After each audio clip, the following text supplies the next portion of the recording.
Good morning anyway, and welcome to the Inaugural Partners in Recovery Forum.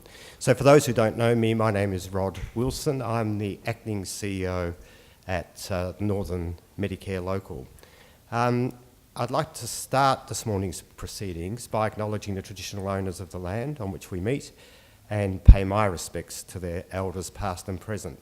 In just a moment, I'll invite Aunty Di Kerr to perform a welcome to country and officially open today's forum. Before I do that, I'd like to acknowledge today's the fact that so many people have made the effort to get here today, and we're really lucky to have such a great range of speakers and people who really are very highly informed and are some of the best thinkers around some of the subjects that we're going to be talking about today. You all have a key role in improving health outcomes for people with persistent and severe mental illness in Melbourne's north. We appreciate you taking the time to be here today, and we hope the day is helpful and inspiring. And so now, before I proceed any further, I'd like to welcome Wurundjeri Elder Aunty Di Kerr to perform a welcome to country. Please come forward, yeah. She is a wonderful advocate for improving mental health outcomes, and we welcome her here today to officially open the Partners in Recovery Forum.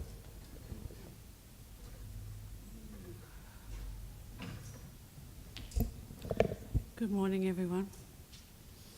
I'd like to pay my respects to my elders past and present, elders present here today.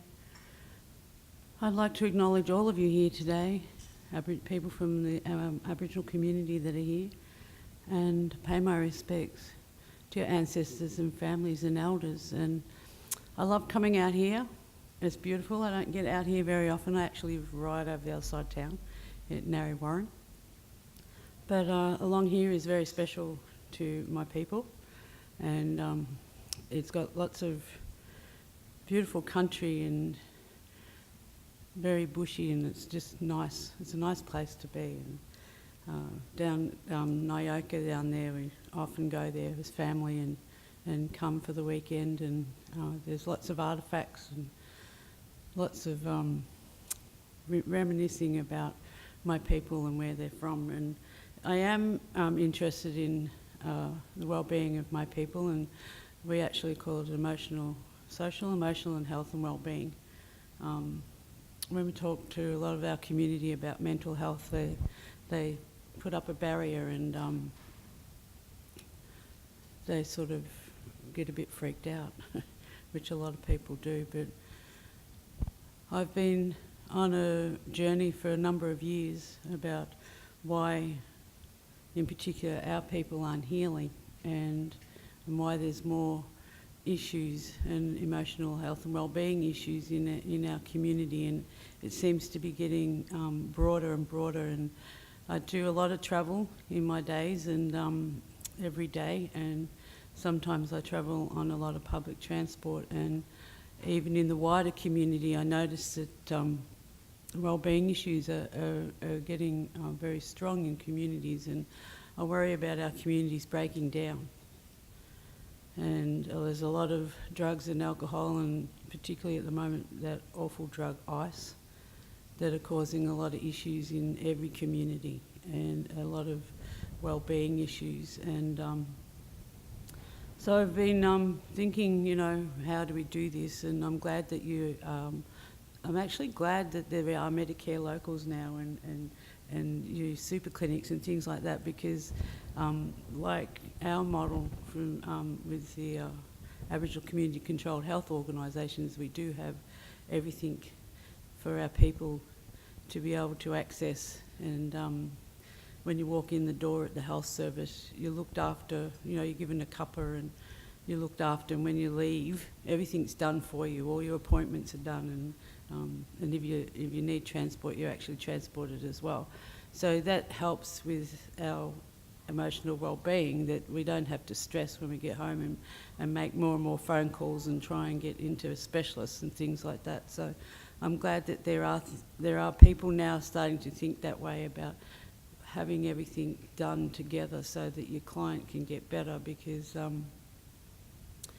You know, I've got children, well, they're not children, they're adults. They'd kill me if they heard me saying they're children at home. And a lot of my kids have emotional well-being issues. And one of my daughters, cultural daughter, 3 weeks ago tried to overdose on tablets. So I do know what's happening firsthand in our community, and it's a way.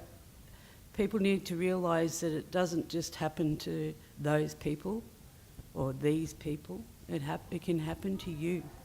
You know, it can happen in a home that is fairly culturally strong, that issues aren't right. And a lot of the issues with Aboriginal people actually stem from colonisation, and we don't really realise that a lot of us have a lot of depression and a lot of anxiety, and it's a very strong journey, and it's a long journey that we need to do that.